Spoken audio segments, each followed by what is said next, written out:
Carta aos Efésios, uma carta que fica mais para o fim do Novo Testamento, capítulo de número 5. Eu estava em um velório meses atrás, quando do nada uma senhora bem idosa se aproximou de mim e disse: "Rapaz, sua esposa é simplesmente linda." Eu concordei, obviamente, agradeci e ela se afastou, mas logo voltou e completou: "Eu quase esqueci, jovem, você também não é de se jogar fora." Sério, irmãos. Eu gostei do que eu vi também, né? Mas depois me perguntei: como é que ela sabe? Como pode estar tão certa de sua opinião? A propósito, como é que você sabe que tipo de homem deve ser? Ou que tipo de homem deve procurar para casar? Não é tão simples como parece. O pastor presbiteriano Ricardo Agreste escreve o seguinte: o mundo de hoje é altamente feminino. Por isso, o homem se sente desconfortável e às vezes até perdido. De fato, irmãos, algumas mudanças das últimas décadas foram ou trouxeram benefícios, não tenho dúvida, mas também deixaram muitos homens deslocados e atordoados. Como ser homem neste novo cenário? Como ser homem em um mundo no qual homem e mulher ocupam os mesmos lugares e desempenham os mesmos papéis? Embora a cultura e o tempo mudem,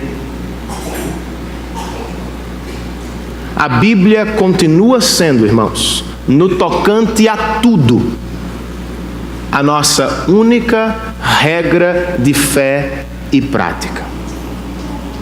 Então, para estudar sobre o assunto, nós precisamos levar uma pergunta à palavra de Deus: qual é o papel do homem dentro do casamento ou dentro da família? A mensagem desta tarde se propõe a responder essa pergunta. E para começar, eu quero ler com vocês apenas o verso de número 23 do capítulo 5 da carta aos Efésios.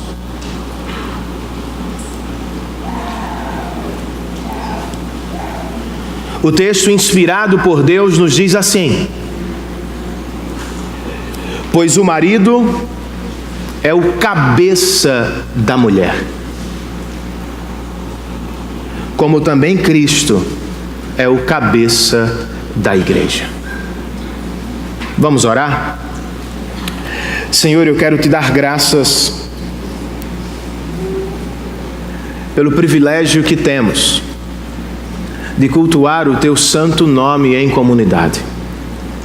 Muito obrigado a Deus pelos irmãos que nos lideraram em louvor a ti. Muito obrigado pelos dízimos e ofertas que deixamos diante do teu altar. Muito obrigado por tua palavra, que foi lida e que agora será exposta. Abre os olhos do nosso coração, Senhor. Nos permita entender, enxergar e aceitar a tua palavra. Sem o teu Espírito não é possível aceitar. Então que o teu Espírito faça a tua obra entre nós. Os apóstolos, bem no início da igreja de Atos, oravam assim: Senhor, nos dê coragem e intrepidez na pregação. Estenda a tua mão sobre nós e opere maravilhas. Faz isso entre nós nesta tarde. Abençoa jovens, adultos, solteiros e casados. E dá que as famílias de nossa igreja sejam fortalecidas nesta tarde. É o que nós te pedimos em nome de Jesus e para a glória dele. Amém.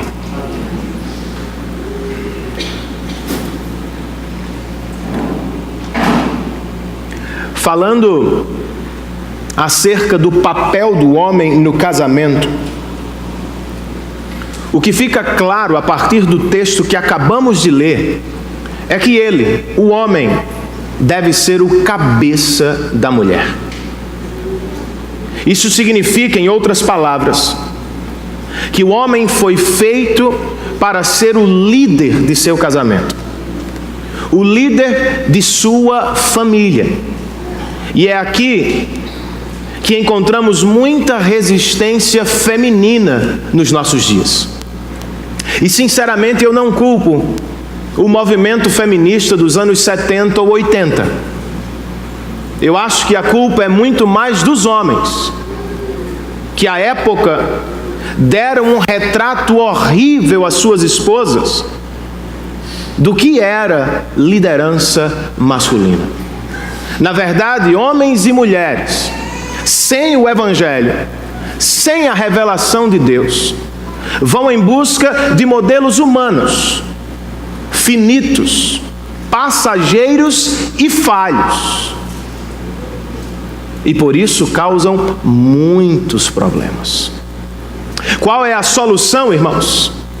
Ela está na parte B do nosso verso de abertura. Paulo não diz apenas o homem deve ser o cabeça da mulher. Ele acrescenta. E esse acréscimo faz toda a diferença. O homem deve ser o cabeça da mulher, como Cristo é o cabeça da igreja. Deus não apenas nomeia o homem para a liderança, Ele arma a base da liderança em Cristo. Eu não devo ser líder ao meu jeito, como prefiro ou escolho. A liderança masculina na família é pautada na liderança de Cristo Jesus. Isto me faz dizer que nós fomos sim homens feitos para a liderança, mas esta é a liderança segundo a palavra de Deus. Como a explicamos nesta tarde? O que significa, à luz da palavra de Deus, ser homem de verdade? De acordo com os versos 25, 26 e 27 deste texto de Efésios, o homem deve ser um líder servidor. Para muitos homens, liderar é uma ação que está intimamente ligada à figura de um general do exército. Eles mandam e suas esposas obedecem, dão ordens e elas precisam segui-las prontamente, senão enfrentarão problemas. A liderança de Jesus é bem diferente. E por isso, chocou seus contemporâneos. Por exemplo, ele, sendo o Rei da Glória, se curvou e lavou os pés de seus discípulos, apontando-nos o caminho da liderança servidora. Em outra ocasião, ele ataca a liderança dos fariseus e religiosos e exorta seus discípulos, que serão os líderes da igreja. O maior entre vocês deve ser servo de todos. Não há outro general na igreja que não o nosso Deus. Homens e mulheres são apenas soldados rasos, servos do grande e poderoso general. É sobre isso que Paulo também está falando aos Efésios. Ele está sim falando aos maridos, mas isso ele faz a partir de Cristo, o nosso modelo de masculinidade. Verso 25, ele escreve: maridos, ame cada um a sua mulher. Outra vez, não como você prefere, não como você ouviu ali,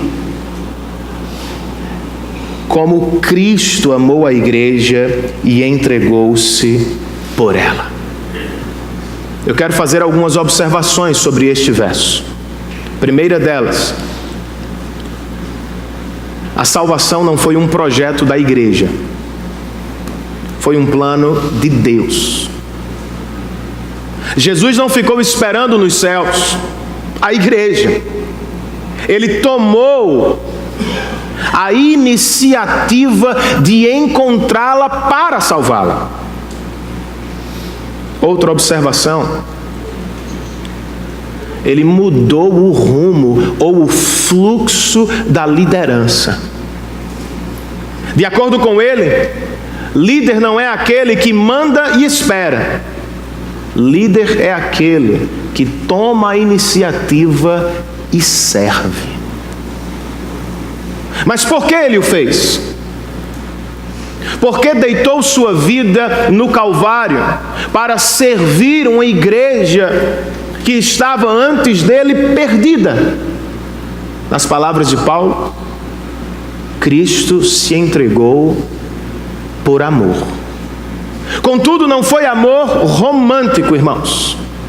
Ele não estava ardendo de paixão por nós. Foi amor pactual. Foi amor de compromisso e aliança. Ele não foi à cruz porque éramos belos. Ele não morreu porque éramos especiais. Antes dele estávamos todos perdidos e sujos. Mas pela graça, ele nos amou. E ao morrer por nós, ele começou a nos tornar belos e maravilhosos aos olhos do Pai. Não é o que Paulo nos diz nos versos 26 e 27? De acordo com ele, Cristo amou a igreja e entregou-se por ela, verso 26, para santificá-la. Cristo amou a igreja e se entregou por ela, verso 27, para apresentá-la a si mesmo como igreja gloriosa. Eu achei bem interessante o comentário do pastor Ricardo Agreste sobre estes versos, fazendo uma aplicação ao casamento. Ele escreve: Jesus não é um garotão que investe todo o seu potencial na conquista da esposa, para depois relaxar completamente no casamento. Ele é mais parecido com o marido que, depois de conquistar sua esposa, vive todo o casamento para torná-la santa e bela aos olhos do Pai. É o que significa, irmãos, santificar ou tornar gloriosa. Era, por exemplo, o que acontecia com os objetos consagrados ao uso do templo no Antigo Testamento. Eles eram comuns, mas passavam pelo ritual da purificação. Depois do ritual, eles se tornavam especiais, eram separados para o uso espiritual. De acordo com Paulo, é o que Jesus está fazendo conosco. Por meio do sangue dele e através da santificação de seu Espírito, Cristo está nos fazendo cada vez mais belos e especiais aos olhos de Deus. Mas de acordo com Paulo, é o que maridos também devem fazer por suas esposas. Eles devem viver para torná-las santas e gloriosas aos olhos de Deus. Será que é assim que vivemos, irmãos? Somos, de verdade, líderes, servidores? Cumprimos nossa missão? Sinceramente, nem sempre. Por que não? Por causa do pecado. Ou somos negligentes, ou somos autoritários. Todos os outros perfis são desdobramentos destes dois. Eu explico. Ora, nos afastamos da liderança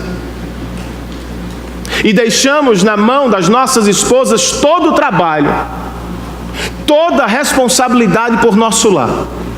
Ora, queremos liderar por meio da força, do grito, do autoritarismo, o que geralmente produz abusos e medo no coração dos liderados. Qual é a alternativa, irmãos? É Cristo. Homens, com os olhos fitos no Salvador, sirvam suas esposas. Mulheres, com os olhos fitos em Cristo, busquem por esse padrão. Por onde começar? O que precisamos fazer, irmãos, a fim de nos conformar ao padrão de Deus? Precisamos dobrar os nossos joelhos. Precisamos orar continuamente por isso. Não se trata de uma tarefa simples, fácil, natural. Nós não nascemos com uma natureza inclinada para servir. Nós nascemos com uma natureza caída, inclinada ao fazer dos outros nossos empregados. Por isso, homens, precisamos dobrar os joelhos a cada manhã e orar a Deus por isso. Senhor, no meu caso eu oro que eu morra para mim mesmo hoje e que eu viva para a Tua glória, vivendo para o bem da minha esposa e das minhas filhas.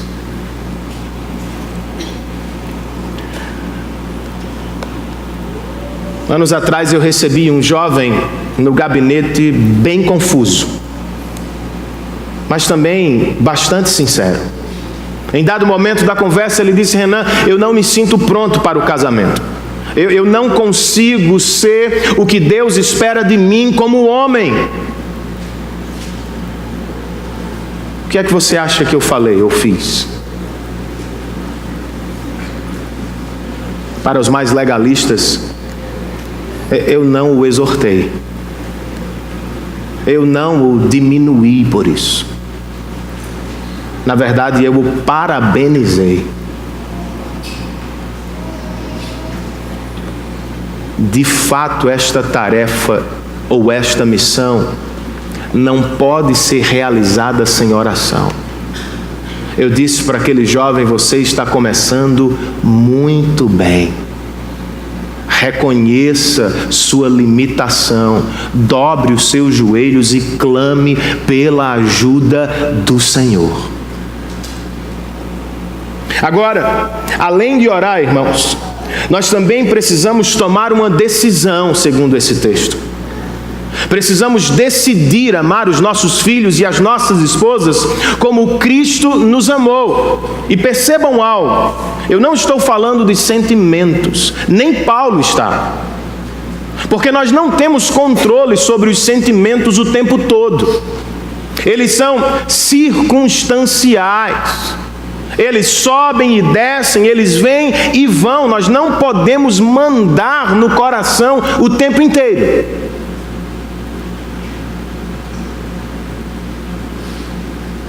Mas podemos sim agir segundo o que prometemos a Deus e às nossas esposas.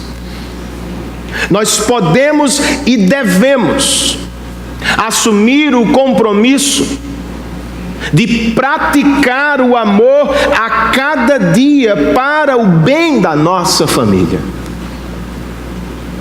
Qual será o resultado disso, meu irmão?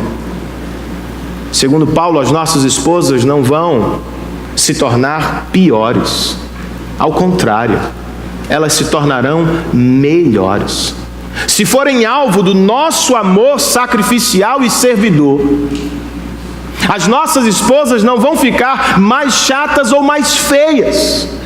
Elas vão ficar mais santas e mais gloriosas para o bem da nossa família. Não é o que queremos, homens? Não é o que vocês querem também, mulheres? Façam a sua parte. As casadas, eu posso sugerir a mesma coisa que sugeri aos homens. Dobre os seus joelhos e ore por seu esposo. Não apenas reclame, não só fale, ore por ele. Peça a Deus que do alto ele receba poder a fim de cumprir o seu papel em casa. E se quiser conversar sobre o assunto, faça-o. Não como se estivesse dando a ele um ultimato. Faça-o em espírito de oração e na esperança de promover o crescimento do seu esposo para a glória de Deus. As solteiras, eu digo, não tenham pressa, não sejam tomadas pelo medo da solidão. Você se lembra do ditado, é melhor antes só, obrigado, gente, antes só do que mal acompanhado. Eu acho que é um ótimo conselho. Vocês não precisam de qualquer homem. Vocês precisam de um homem segundo os padrões de Cristo. Sendo assim, quando estiver procurando, busque por Cristo nele. E se você não enxergar Cristo nele, deixe-o ir. Pois você não precisa de um homem qualquer. Você precisa de um homem que demonstra as qualidades ou o modelo do Salvador Jesus Cristo. Posso ouvir um amém, irmãos? Amém. O que significa ser homem à luz da palavra de Deus, irmãos? Ainda de acordo com este texto, o homem deve ser um líder protetor. Ao nos dizer que Jesus se entregou pela igreja, Paulo está falando do que ele realizou na cruz. Jesus tomou nosso lugar no Calvário. Ele assumiu os nossos pecados e recebeu nossa maldição. Isso é o âmago do Evangelho, ou da boa notícia de Deus para nós. Por causa dele, de sua morte vicária, de seu sangue derramado, eu e vocês fomos protegidos da ira vindoura que cairá sobre a terra. Quando Paulo então diz aos homens: amem como Cristo amou a igreja, o que está dizendo na prática é: sejam líderes protetores, custe o que custar. Fomos chamados para isso. Devemos ser líderes protetores. Como líderes protetores, é parte da nossa missão fazer provisão. É o que encontramos nos versos 28 e 29 deste mesmo capítulo. O apóstolo escreve da mesma forma: os maridos devem amar cada um a sua mulher como a seu próprio corpo. Quem ama sua mulher ama a si mesmo. Além do mais, ninguém jamais odiou o seu próprio corpo. Antes o alimenta e dele cuida. Como, irmãos? Como também Cristo faz com a igreja. Dos 2 versos, o que quero destacar são os verbos alimentar e cuidar. Eles são bem importantes. O primeiro, na maioria das vezes que aparece na Bíblia, significa fazer provisão para os filhos. O que Paulo está dizendo então é: os líderes, os homens, têm a responsabilidade de fazer a provisão do necessário para a sua casa. O segundo verbo, cuidar, aponta na mesma direção, só que ele é ainda mais afetuoso. Paulo usou o mesmo verbo em outro lugar, quando falou do cuidado que tinha com a igreja de Cristo. Ele escreveu aos Tessalonicenses assim: eu fui bondoso quando estive com vocês. E como uma mãe que cuida dos próprios filhos, eu cuidei de vocês. Não é apenas prover necessidades, é fazê-lo com carinho, com amor, com afeto. Trata-se de um cuidado carinhoso e atencioso. Acrescente aos 2 verbos a qualificação: façam isso como Cristo faz com a igreja. Outra vez, não é do nosso jeito, não é como bem entendemos, é à luz do modelo dele. Detalhe: Paulo emprega aqui o tempo presente. Ele não fala Cristo cuidou da igreja no Calvário, certamente ele o fez. Aqui ele nos diz: Cristo até agora cuida de sua igreja. O que ele espera dos homens? Que eles façam o mesmo. Não devem prover e cuidar uma vez aqui, outra ali.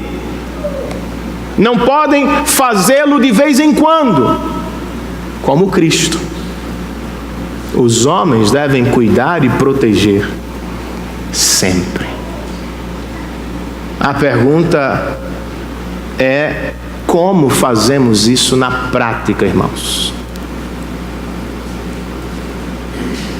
Comece pelo mais importante. Homens, nós somos responsáveis pela provisão espiritual da nossa família. Não é sua esposa, não são seus filhos. Com raríssimas exceções, as famílias que apresentam mulher ou filhos mais comprometidos com a espiritualidade do Evangelho, com raríssimas exceções, nós encontramos muitos problemas. Para prover alimento espiritual para a sua casa, meu irmão, você precisa ter alimento espiritual.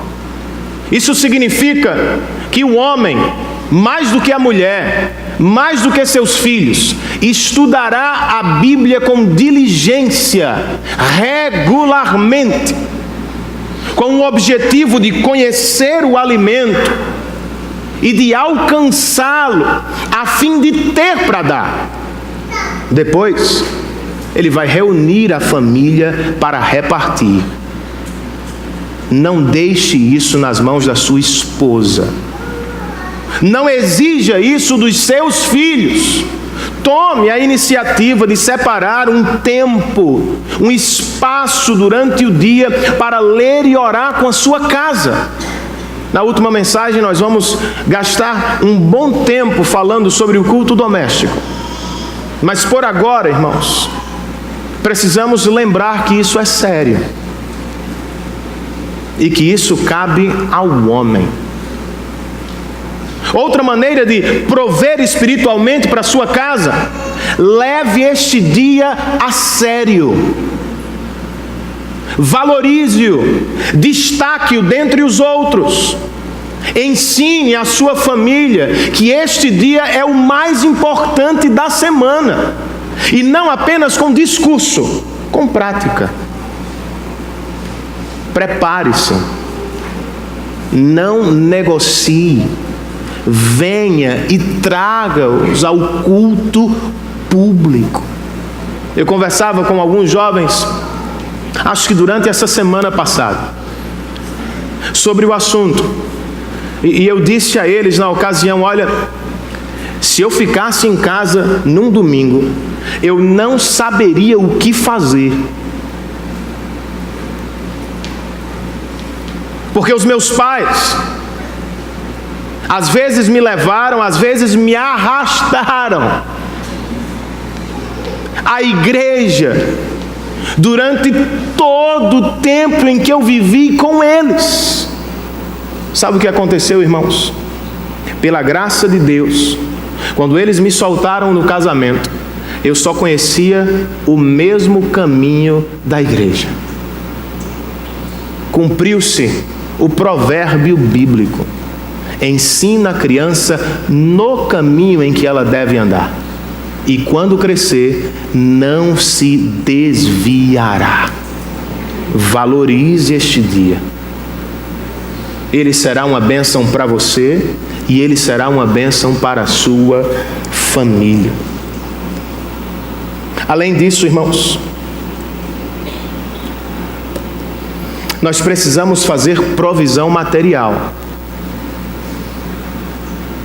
Esta é uma responsabilidade especial dos homens. Eu a chamo de especial porque, na verdade, desde a criação, homens e mulheres sempre trabalharam. Não temos essa opção, querida. Nós vamos trabalhar, e isso é antes da queda. A questão é se você vai trabalhar dentro ou fora de casa. Mas nós não temos a opção. Os dois, homem e mulher, trabalham. Agora, se alguém precisa se arriscar para colocar o pão na mesa, esse alguém é o homem e não a mulher. Um jovem me procurou com uma questão curiosa. Ele me disse: Renan, você sabe que eu sou casado, mas dependo de uma mesada dos meus familiares. Eu e minha esposa só estudamos. E o negócio está meio apertado, está curto. Então eu tive uma ideia. Eu disse: qual é a ideia, meu amigo? Ele disse: eu vou mandar minha esposa trabalhar. Eu ouvi, irmãos, todas as justificativas dele, morrendo de raiva, mas ouvi. Quando ele terminou, eu fiz duas perguntas. Meu irmão, foi isso que Cristo fez por você na cruz do Calvário?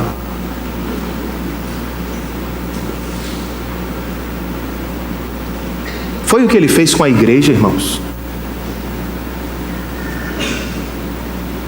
Ele não mandou a igreja à cruz. Ele foi à cruz no lugar da igreja. Outra vez, então, eu digo, à luz do modelo de Cristo, se alguém tem que se sacrificar, é você, amigo velho, e não sua esposa. Além de provisão material, nós precisamos oferecer à nossa família, homens, proteção. Proteção espiritual e proteção física também. Proteção espiritual começa de joelhos outra vez. Você se lembra do que Jó fazia todos os dias por seus filhos? Ao levantar, ele orava e fazia sacrifícios a Deus em prol de seus filhos. É o que precisamos fazer, irmãos. Precisamos orar constantemente por nossa casa. Além de orar, nós a protegemos quando estabelecemos os padrões do que assistir, do que ouvir, de que lugar frequentar ou não frequentar, de que valor assumir ou rejeitar, de que costume guardar ou expulsar. Nós precisamos nos ocupar com isso, mas também com proteção física. E aqui eu uso uma ilustração do pastor John Piper, no livro que eu estou sugerindo ao longo deste mês. Ele diz o seguinte: se você escutar um barulho durante a noite, você não dirá à sua esposa: meu amor, como temos um casamento igualitário, eu desci ontem, hoje você desce para ver quem está lá embaixo. Você não faz isso.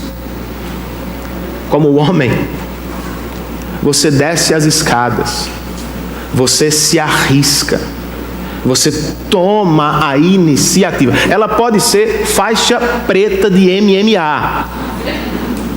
É você quem tenta ao menos assustar o cara. Depois ela finaliza. Mas é você quem desce as escadas primeiro. Piper conclui com um comentário muito provocativo. Ai dos maridos, ai das nações que mandam suas mulheres à guerra.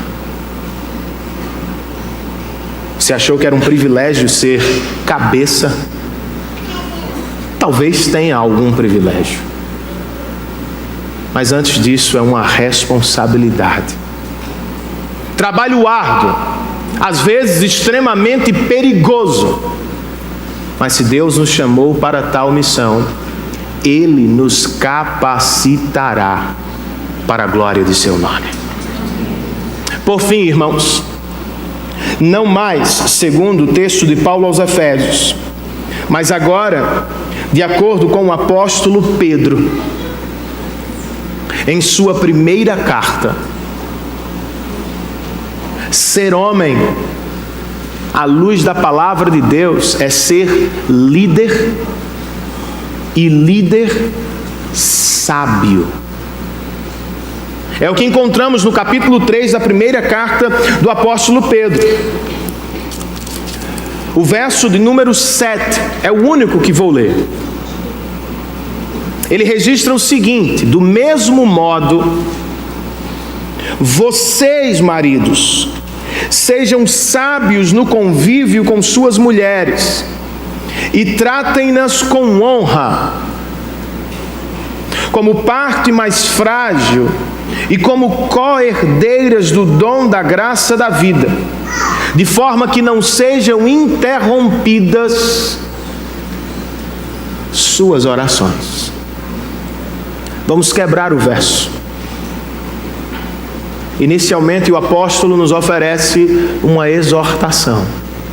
Trata-se de uma santa convocação. Os homens, os maridos, devem ser sábios no convívio com suas esposas. Isso significa, em parte, conhecê-la, estudá-la.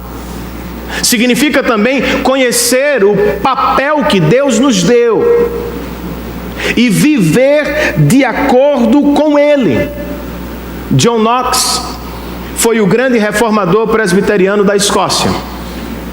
Antes de casar, ele vivia assoberbado com pregação e estudo.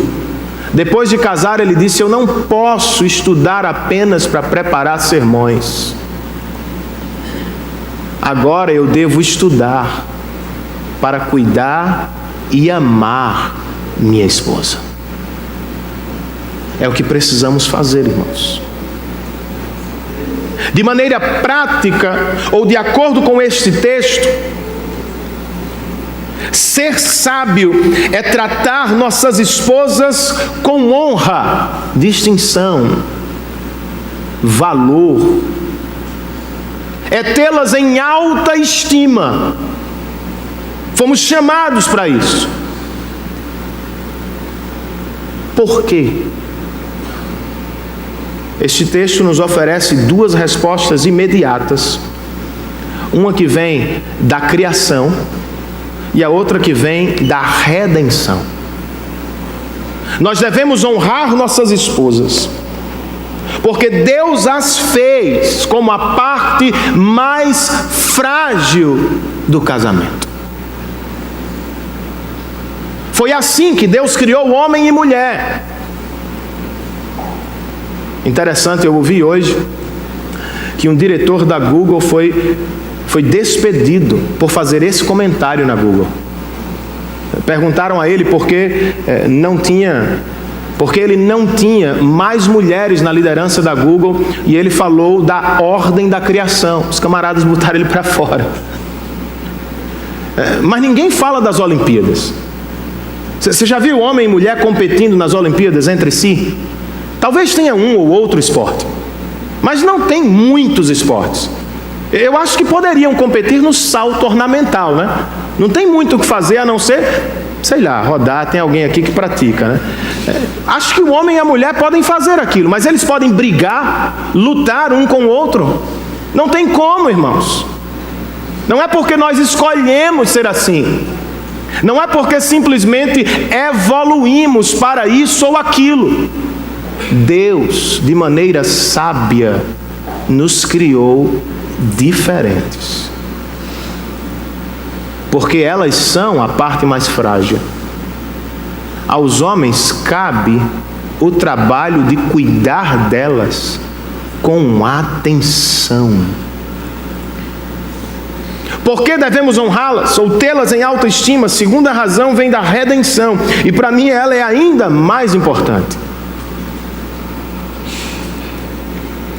De acordo com Pedro, as nossas esposas são co-herdeiras do dom da graça da vida. Você sabe o que isso significa na prática? Você não dorme com qualquer mulher, meu irmão. A sua esposa herdará o reino celestial de Cristo. Eu não vivo com uma mulher comum. Eu vivo com uma irmã em Cristo, que por causa dele é altamente valiosa aos olhos do Pai.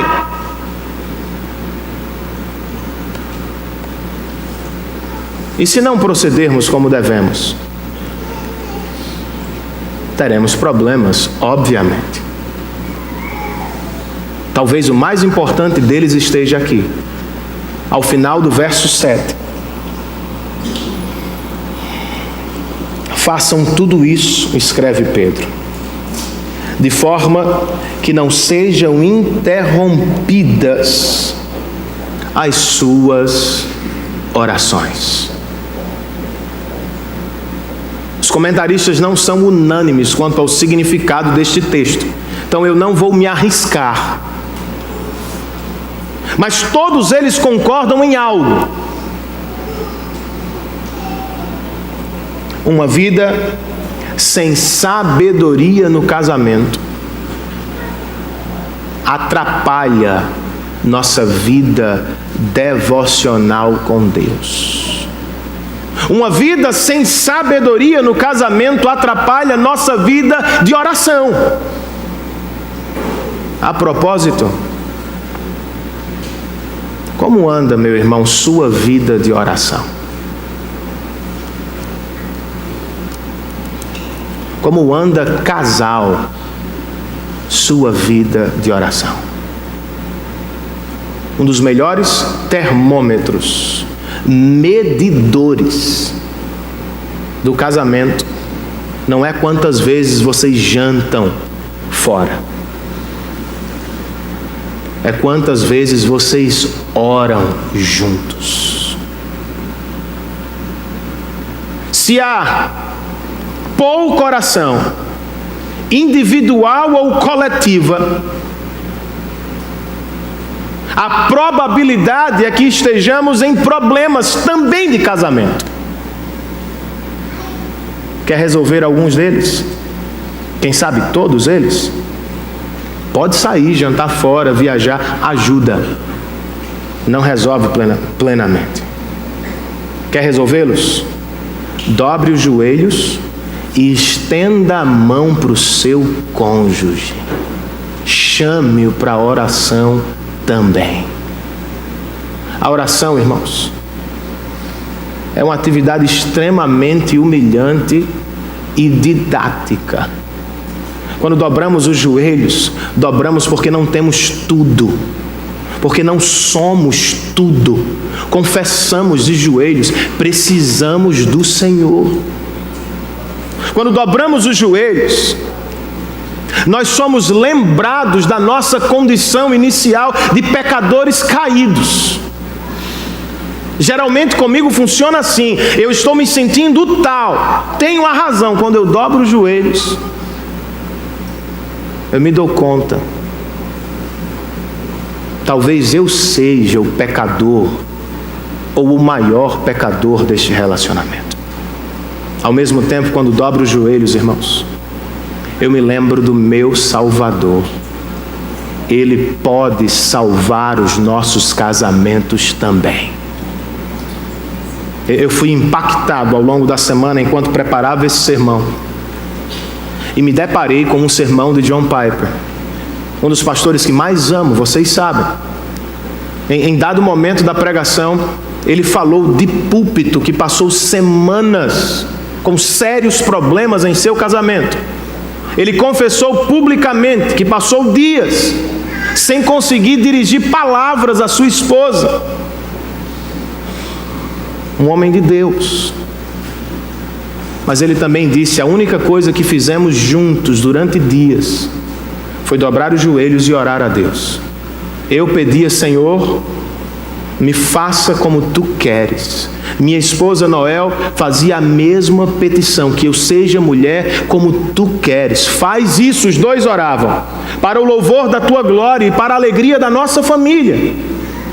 Sabe o que aconteceu? Deus restaurou o casamento deles. Eles devem estar hoje com algo em torno de 50 anos de casamento. Sabe o que aconteceria se você dobrasse os joelhos com seu esposo? Deus restauraria o seu casamento também. Além da oração, irmãos, de acordo com Pedro, nós precisamos de sabedoria. Sabedoria bíblica significa sim conhecimento ou informação, mas significa mais. Sabedoria bíblica implica ação, implica fazer, praticar o que sabemos. Precisamos investir, precisamos estudar para conhecer o nosso papel, para conhecer nossa esposa, a fim de tratá-las, nossas esposas, com a devida honra, com o valor próprio de uma filha de Deus. Para tanto, lembre-se de duas coisas. O Cristo que morreu por você, meu irmão, também morreu por sua esposa. Ela é igualmente valiosa aos olhos de Deus. Isso deveria nos dizer alguma coisa. Mais importante ainda, porque nossas esposas são herdeiras do reino, elas são filhas do Pai por causa de Cristo. E quando Ele voltar, nós, homens, teremos de prestar contas do que fizemos com elas e por elas. Se Deus fosse a sua casa, hoje, com quem você acha que Ele conversaria primeiro? Quando foi à casa de Adão e Eva, no jardim do Éden, Ele não chamou por Eva, chamou por Adão. Mas foi Eva quem primeiro comeu do fruto proibido. Foi Eva quem levou seu esposo a fazer a mesma coisa. Contudo, quando Deus os visitou, Deus não chamou por ela, Deus chamou por ele. Se Deus fosse a minha casa hoje, ainda que Sabrina abrisse a porta, Ele chamaria pelo meu nome. Eu acho que Ele diria: Sabrina, minha filha querida, boa noite. Onde está seu esposo? Eu tenho negócios para tratar com ele. Você estará pronto? Ou você estaria pronto hoje? Um dos nossos maiores problemas é que não vivemos constantemente sob a luz da eternidade. Não pensamos nas grandes glórias que nos esperam, mas também na prestação de conta que vamos fazer. Por isso mesmo Pedro, em sua segunda carta, nos aconselha assim: o Senhor, ou o dia do Senhor virá como ladrão. Os céus vão desaparecer com um grande estrondo, e os elementos serão desfeitos pelo calor, e a terra e tudo o que nela há será desnudada, visto que tudo será assim desfeito, ou seja, à luz da eternidade. Que tipo de pessoa é necessário que vocês sejam hoje? Ele responde: vivam de maneira santa e piedosa, esperando o dia do Senhor e apressando sua vinda. Homens, é assim que devemos viver, de maneira santa e piedosa, sabendo que em breve seremos chamados para prestar conta dos herdeiros de Deus, que nos foram confiados na terra temporariamente. O que é que você me diz, meu irmão? Vai conseguir dormir hoje?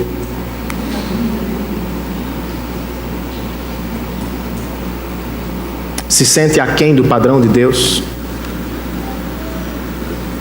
Se lhe conforta, saiba que todos nós aqui estamos aquém. Homens e mulheres. A boa notícia é que Jesus não está. Não fomos salvos porque alcançamos o padrão de Deus. Fomos salvos porque Cristo foi atingido por Ele na cruz. Pela graça somos salvos para a glória de Deus Pai. Agora, a graça não é desculpa para a nossa vida pecaminosa,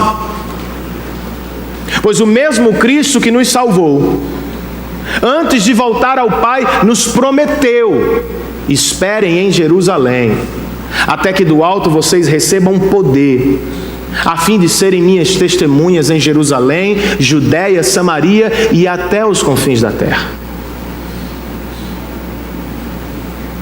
O que quero com isso?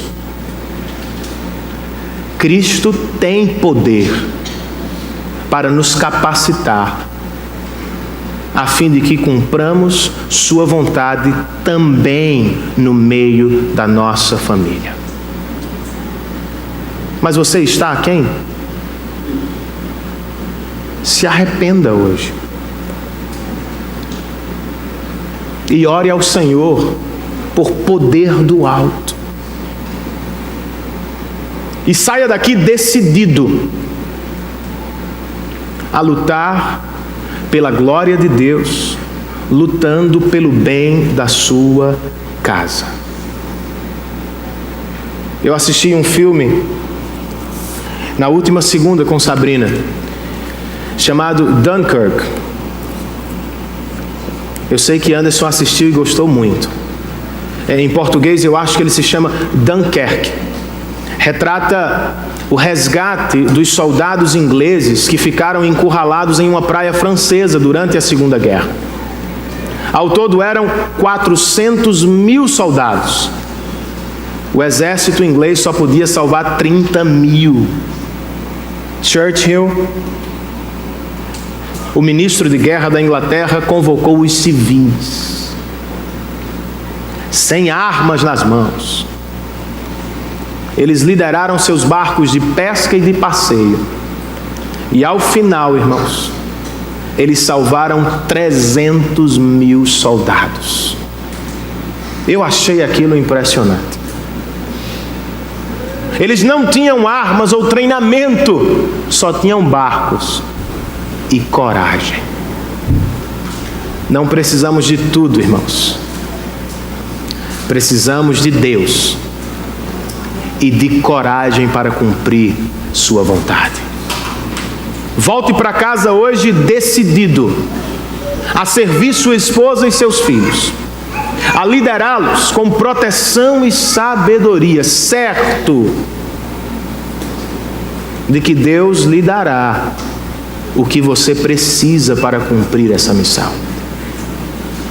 Se assim procedermos, irmãos, como ouviremos semana que vem, nossas mulheres não terão dificuldade com a submissão. Na verdade, elas alegremente se jogarão aos nossos braços e confiarão em nossa liderança, se e apenas se, primeiro, vivermos como Cristo viveu por nós, de maneira sacrificial. Que Deus nos ajude, homens de nossa igreja. Vamos terminar este momento cantando ao Senhor e clamando a Ele por socorro do alto. Fiquemos de pé, irmãos.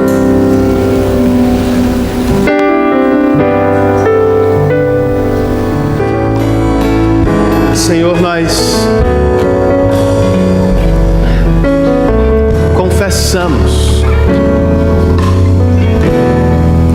que sem Ti nada podemos fazer, que sem Ti estaríamos perdidos. Quanto à salvação,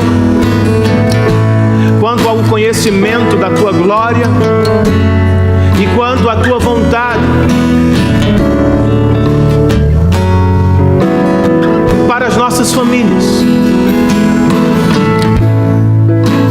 Ora, vamos para a direita, ora para a esquerda, ora abrimos mão da liderança, ora somos terríveis como líderes. Porque copiamos modelos humanos, caídos e falhos.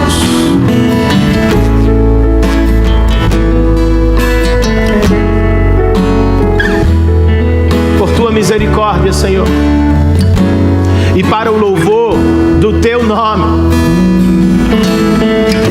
nos dá entendimento bíblico sobre o nosso papel como homens, que assumamos o nosso posto, não como este ou aquele modelo, mas como o que encontramos em Cristo, o nosso líder servidor, líder protetor, líder sábio. Ó Senhor, que as nossas famílias sejam como cidades iluminadas sobre os montes, que elas testemunhem do Teu Evangelho, da Tua graça, do Teu poder e do Teu padrão, sábio padrão. Perdoa-nos por nossos pecados e ajuda-nos a viver segundo a Tua vontade. Que os homens sigam o Teu exemplo, que as mulheres esperem por esse modelo, e que todos nós sujeitemo-nos uns aos outros, e todos os cristãos a Ti, cumpre em nós a tua vontade, Senhor. É o que nós te pedimos neste dia do Senhor, neste dia dos pais. Restaura casamentos, desperta os homens que dormem e abençoa as nossas famílias. Que a tua palavra seja o nosso alimento, que o teu Espírito seja o nosso poder, e que em tudo o teu nome seja glorificado, Jesus. É assim que nós oramos, em teu nome, para a tua glória. Que o amor de Deus, nosso Pai, a graça salvadora e restauradora de Cristo Jesus, o nosso Senhor, a comunhão, o poder, a presença e o cuidado do Santo Espírito de Deus estejam sobre todos nós. E todos nós dizemos em uma só voz: amém e amém. Que Deus nos abençoe, queridos. Vivamos uma semana sob a influência da palavra de Deus.